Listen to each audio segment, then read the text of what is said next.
नमस्कार, मी खुशाल. एटीव्ही भारतमध्ये आपलं स्वागत. मित्रांनो, तुम्हाला माहितीच आहे की नवरात्रीच्या निमित्ताने आम्ही आमच्या विशेष कार्यक्रम महाराष्ट्राच्या नवदुर्गा या कार्यक्रमाच्या माध्यमातून महाराष्ट्रातल्या विविध क्षेत्रातील कर्तृत्ववान महिलांशी संवाद साधतोय, त्यांचा प्रवास जाणून घेतोय.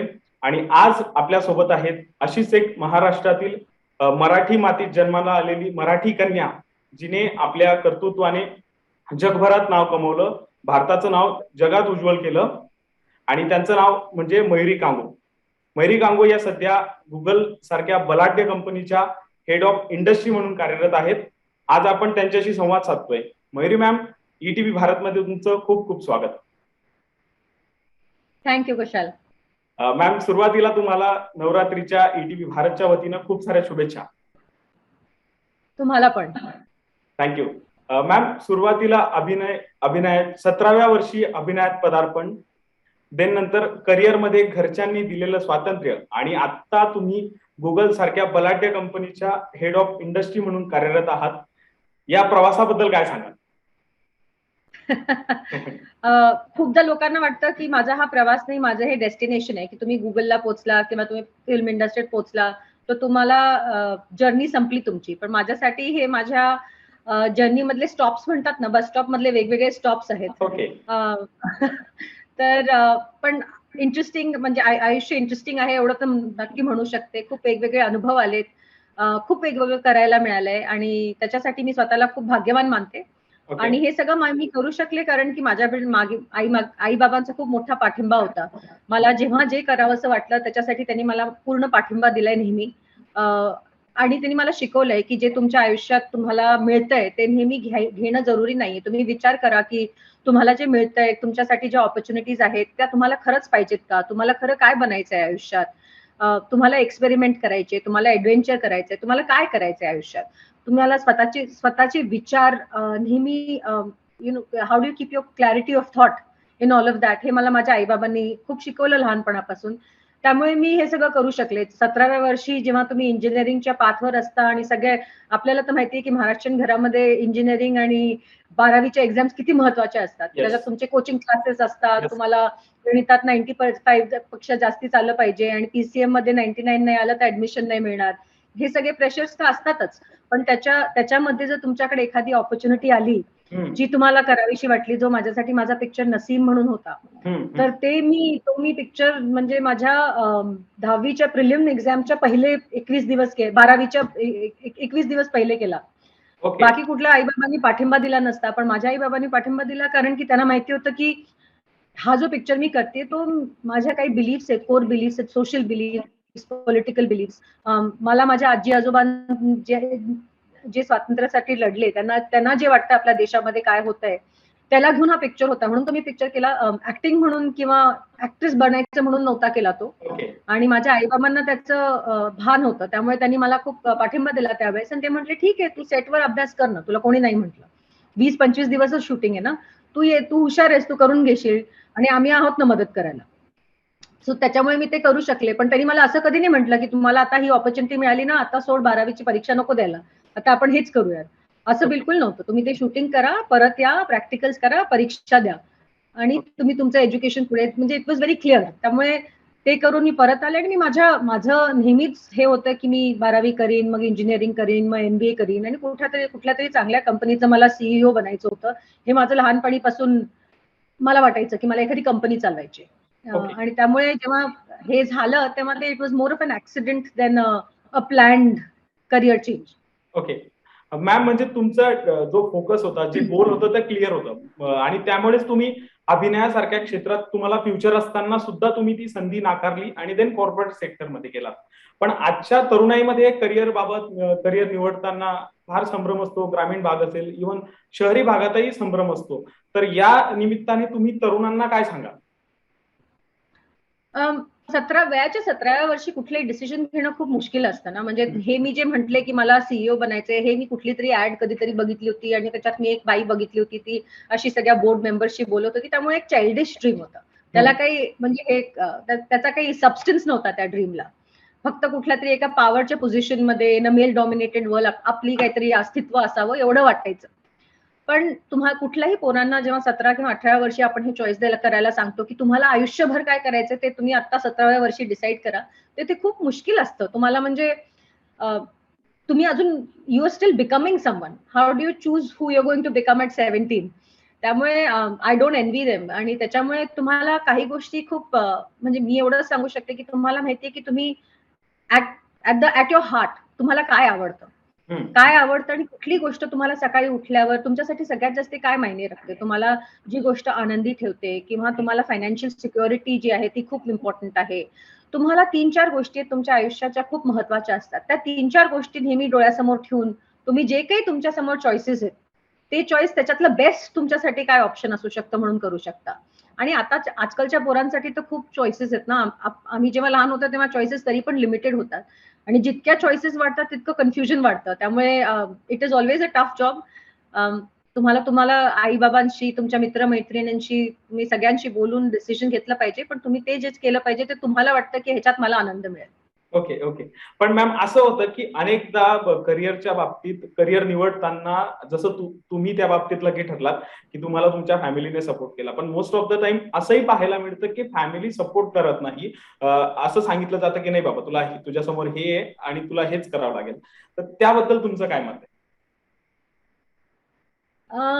मला असं वाटतं की असतं, बरोबर आहे तुमचं बोलणं, बरोबर आहे की आई बाबा जनरली तुम्हाला सांगतात की तुम्हाला हे करायचं आणि पोरांना तेच करावं लागतं. पण तुम्ही जर विचार कराल की आई बाबा का असं म्हणतात, कारण की आपल्या देशाची आपण पॉप्युलेशन बघितली, नोकरीची संध्या बघितल्या तर खूप कमी असतात. प्रत्येक आई वडिलांना वाटतं की माझ्या पोराला किंवा पोरीला फायनान्शियल सिक्युरिटी असावी, तिचं फ्युचर किंवा त्याचं फ्युचर ब्राईट असावं म्हणून ते तुम्हाला सांगतात. तर त्यामुळे राग करण्यापेक्षा किंवा त्यांच्या ओपिनियनला डिसमिस केल्यापेक्षा जर तुमच्याकडे एखादं ऑप्शन आहे तर तुम्ही त्याच्यावर रिसर्च करा, त्याचं पुढे काय ऑप्शन्स आहे, त्याचं तुमचं फ्युचर फायनान्शियल अर्निंग्स काय असू शकतात आणि मग मुद्देसूदपणे बसून आई बाबांशी बोला. त्याच्यानंतरही तुमचे आई बाबा जर म्हटले की नाही नाही मी बिलकुल नाही मानत तर मग ती गोष्ट वेगळी आहे. पण कुठलेही आई बाबा असं तुम्हाला दुःखी करायला थोडीच सांगतात, ते तुमच्या भल्यासाठीच सांगतात ना. ओके. मॅम तुम्ही आता गुगल सारख्या बलाढ्य कंपनीच्या हेड ऑफ इंडस्ट्री म्हणून कार्यरत आहात गुगल इंडियाच्या. हे पद नेमकं काय आहे याबद्दल आम्हाला सांगा. तर गुगलला यायच्या पहिले मी बरेच वर्ष एका ऍडव्हर्टायझिंग एजन्सीची सीईओ म्हणून काम केलं होतं इंडियामध्ये. गुगलचा जो बिझनेस आहे तो, मी ज्या गुगलच्या बिझनेसमध्ये काम करते तो गुगलचा जो ऍडव्हर्टायझिंग बिझनेस आहे त्याच्याशी माझं रिलेटेड पद आहे. तर गुगल ज्या एजन्सीज मधनं मीडिया विकत घेतलं जातं, प्रिंट, टीव्ही, डिजिटल, त्या एजन्सीज बरोबर गुगलची जी रिलेशनशिप आहे ती कशी मॅनेज केली पाहिजे आणि त्यांना गुगलच्या प्रोडक्ट्स बद्दल समजवणं, ते कसे वापरले पाहिजेत आणि कसे त्याच्यानी त्यांच्या क्लायंट्सना बेनिफिट होऊ शकतं हे समजवणं माझं काम आहे. Okay okay. मॅम आता तुम्ही ऍडव्हर्टायझिंगचा मुद्दा उपस्थित केलात. सध्या आता डिजिटलचं युग आहे. ऍडव्हर्टायझिंगचं जे आहे त्याच्यात आता बराच बदल झालाय. आधीची परिस्थिती आणि आता बद्दल तुम्ही काय सांगाल? आय थिंक आता आपण ज्या काळात जगतोय हे काळ खूप इंटरेस्टिंग आहे फ्रॉम अन ऍडव्हर्टायझिंग पर्स्पेक्टिव्ह. म्हणजे मी जेव्हा भारतात आले होते तेव्हा भारतात फक्त 90 मिलियन लोक इंटरनेटना ऍक्सेस होता. आज 600 मिलियन लोकांना इंटरनेटला ऍक्सेस आहे.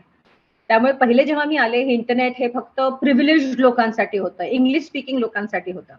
आज जे काही इंटरनेटचा ऍक्सेस झाला किंवा हँडसेट्सची प्राइसेस कमी झाल्या त्याच्यामुळे सामान्य माणसाकडे पण आज इंटरनेट आलंय. इंटरनेट आल्यामुळे access to education, access to information आता हा काही प्रिव्हिलेज लोकांसाठी नाहीये. त्यामुळे त्याच्यासाठी ऍडव्हर्टायझिंग मध्ये तो ऑपॉर्च्युनिटी खूप आहेत, पण बिझनेससाठी पण खूप संध्या वाढल्या. तुम्ही जर एज्युकेशन, ऑनलाईन एज्युकेशनचा बिझनेस बघितला किंवा तुम्ही पेमेंट्सचा बिझनेस बघितला किंवा कुठल्याही छोट्या बिझनेसला आता स्केल करायला खूप सोपं होऊन जातं, जे पहिले व्हायचं नाही. त्यामुळे आणि हे जे आता इंडियामध्ये चाललंय हे I think this is a critical point in our evolution. आणि आय फील व्हेरी ब्लेस्ड की मी ह्या वेळेस आता ऍडव्हर्टायझिंग मध्ये आहे, कारण की इतकं छान काम होऊ शकतं आणि इतकं छान काम करायला मिळतं यावेळेस. ओके. मॅम तुमचं बालपण औरंगाबादमध्ये गेलं, नंतर चित्रपट क्षेत्रात तुम्ही आलात, नंतर आता तुम्ही गुगलमध्ये आहात, जागतिक स्तरावरती गेलात. बालपणाच्या औरंगाबाद मधील काही आठवणी असतील गमतीदार, त्याच्यातली एखादी चांगली आठवण आमच्यासोबत शेअर करा. खूप म्हणजे माझ्यासाठी माझं औरंगाबादचं चाइल्डहुड जेव्हा मी माझ्या मित्रमैत्रिणींशी बोलते किंवा बाहेर लोकांशी बोलते तेव्हा त्यांना असं वाटतं की अरे तुझं चाइल्डहुड किती म्हणजे एखाद्या गोष्टीच्या पुस्तकासारखं आहे. म्हणजे आई वडिलांचा सहवास, आजी आजोबांचा सहवास आणि मग त्याच्यामुळे त्यांच्या ज्या पॉलिटिकल लिनिंग्स होत्या, आई बाबांबरोबर लहानपणी मोर्चामध्ये जाणं, औरंगाबाद जेव्हा ते मीटर गेज पासून ब्रॉड गेज मध्ये होतं जाणार होतं त्याच्यासाठी माझी आजी आणि माझे बाबा गेले होते मोर्चाला. बाबांनी मला खांद्यावर टाकलेलं होतं, मग त्यांना जेलमध्ये घेऊन गेले, मी पण त्यांच्याबरोबर गेले होते. ते म्हणजे असं असं खूप छोट्या छोट्या बाबांचे जे संघर्ष आहेत त्या सगळ्यांमध्ये मी भरपूर पार्टिसिपेट केलंय. लहानपणापासून आईला थिएटर करताना बघितलंय. त्या मराठीची खूप मोठी ऍक्ट्रेस होती, खूप थिएटर केलंय त्यांनी. तर त्यांच्या प्रत्येक प्रयोगाला जाऊन समोरच्या ह्याच्यात बसणं. आणि मला आठवतं एक कुठला तरी प्रयोग होता आणि त्याच्यात असं दाखवलं होतं की माझ्या आईला ते जाळतात आणि मी लहान होते, मी समोर बसली, मी उठून सरळ स्टेजवर पळत गेले. मला वाटलं की माझ्या आईला खरंच काहीतरी करतायत. ओके. आणि औरंगाबाद म्हटलं तर माझ्यासाठी औरंगाबाद म्हणजे माझे एलोरा अजिंठ्याला आई बाबांबरोबर दर विकेंडला जाणं आणि तिथे फिरणं माझ्यासाठी पानचक्की, बीवीचा मकबरा, जितके लोक येतील त्यांना सगळ्यांना घेऊन जाणं आणि असं वाटायचं की जसं काय मीच ते सगळं बनवलंय. मला तितकंच त्याचा अभिमान वाटायचा. त्यामुळे माझ्या औरंगाबादच्या आठवणी खूप खूप सुंदर आहेत. ओके. मॅम, मयुरी कांगो हे नाव जर घेतलं तर आत्ता गुगल वुमन म्हटलं जातं, बट मयुरी कांगो म्हटलं की घर से निकलते ही कुछ दूर चलते ही हे गाणं आठवतं सर्वांना, जे आजही तेव्हाही तरुणाईमध्ये लोकप्रिय होतं, आत्ताही लोकप्रिय आहे. तर तेव्हाची काही एक चांगली आठवण आमच्यासोबत शेअर करा.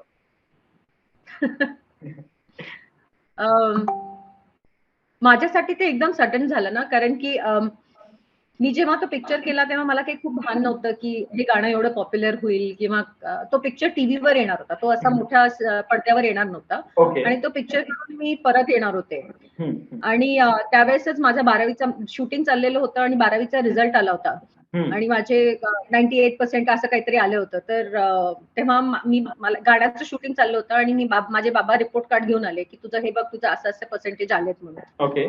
तर महेश भट बाजूला बसले होते, म्हणजे काय बोलतेय तुझे बाबा? तर म्हटलं नाही, माझा 12वीचा रिझल्ट आला ना. तर त्यांनी विचारलं का मग काय आलं? तर बाबांनी सांगितलं असं असं झालं. त्यांचा चेहरा बघण्यासारखं होतं. म्हणजे मी ना आयुष्यात पहिल्यांदा 98% जे क्लोज आलोय ना ते तुझ्या थ्रू आलंय. आम्ही कधी बघितलंच नाही म्हणे असं असतं काय. तू इथे ऍक्टिंग कशाला करतेस? म्हटलं हो, तो पण विचार करण्यासारखा आहे. पण तर मग त्यांनी लगेच माईक घेऊन सगळ्या जितके पण लोक शूटिंगला आले होते त्या सगळ्यांना सांगायला सुरू केलं. तुम्हाला माहितीये का ही किती हुशार आहे, हिला 98% मिळाले, तिला 98%. It was so embarrassing and so sweet. Okay. Ma'am, आता तुम्ही इतक्या मोठ्या पदावरती कार्यरत आहात, मग ही भूमिका आणि एक महिला गृहिणी म्हणून एक भूमिका त्या निभावत असताना काय वाटतं, कशी कसरत होते? होते ना, म्हणजे जे बायकांकडनं एक्सपेक्ट केलं जातं, चाहे तुम्ही किती जरी कामावर किती सक्सेसफुल असा किंवा काही असा, तुम्ही एक आई असता, तुम्ही एक बायको असता, तुम्ही एक मुलगी असता, घर सांभाळणं हे तुमच्यावरच असतं किती जरी झालं तरी. आणि आता त्या गोष्टी बऱ्या व्हायला लागल्या. तुम्हाला आता तुमच्या घरात पुरुष मदत करताना बघतात. पण तुम्ही बघितलं मी शब्द कुठला वापरलाय? मदत. म्हणजे घर तुमचं दोघांचं असलं तरी ते मदत करतात. म्हणजे तुम्ही घर घरातलं चालवता. काम करणं ही जबाबदारी महिलांचीच असं एकंदरीत. हो, हो. पण त्याच्यासाठी म्हणजे असं मला वाटतं की awareness, education, not just of women but पुरुषांनाही ह्याचं अंदाज येणं की जे तुम्ही एक्सपेक्ट केलं तुमच्या आईकडनं किंवा तुम्ही जे तुमच्या बायकोकडनं एक्सपेक्ट करताय ते तुम्ही तुमच्या मुलीकडनं एक्सपेक्ट नका करू किंवा माझ्या मुलाला मी शिकवीन की हे तू तुझ्या बायकोकडनं कधी एक्सपेक्ट नको करू आणि हे चूक आहे आणि का चूक आहे. तर educating our sons, I think, to the place for women and the rightful place of women in our society, I think is my most important job. आणि हे तुम्हाला जर स्वतःचा ओपिनियन व्हॅल्यू पाहिजे असेल घरात, तर फायनान्शियल इंडिपेंडन्स नसला तर किती जरी तुमच्या घरातले लोक चांगले असले तर तुमच्या ओपिनियनला व्हॅल्यू नाही राहत. त्यामुळे I think financial independence for women and for women to teach their boys to respect other women, I think is the most important job I have. Okay. Okay.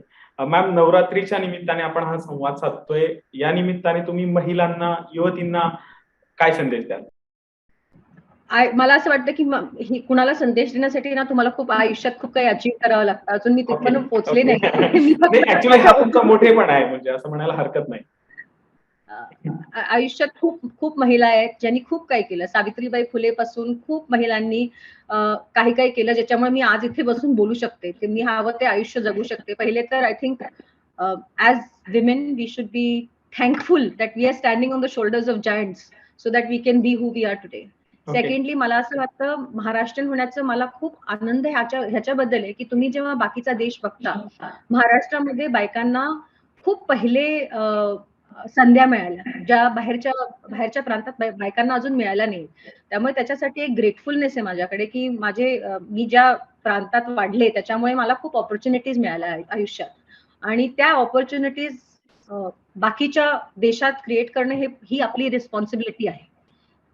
त्यामुळे एज्युकेशन बद्दल जितक्या लोकांशी तुम्ही बोलू शकता, जितक्या महिलांना तुम्ही एज्युकेशन घ्यायला हेल्प करू शकता, तुमच्या घरात जे काम करतात त्यांच्या पोरांना किंवा तुम्ही ज्यांच्याबरोबर काम करता, always making sure that the girls in the house are getting educated, are getting opportunities for employment is a responsibility of every girl. Yes. I think that is what I would like to tell every girl out there. Okay. So thank you so much ma'am, तुम्ही नवरात्रीच्या निमित्ताने आमच्या विशेष कार्यक्रमात महाराष्ट्राच्या नवदुर्गा यामध्ये सहभाग घेतलात, आपला वेळ दिलात, त्याबद्दल ETV भारतच्या वतीनं तुमचे खूप खूप आभार. थँक्यू सो मच विशाल. तर या होत्या मयुरी कांगो, ज्यांच्याशी आपण नवरात्रीच्या निमित्ताने संवाद साधला. आज आपण इथेच थांबतोय, पुन्हा भेटूया एका नवीन नवदुर्गेसह. तोपर्यंत धन्यवाद.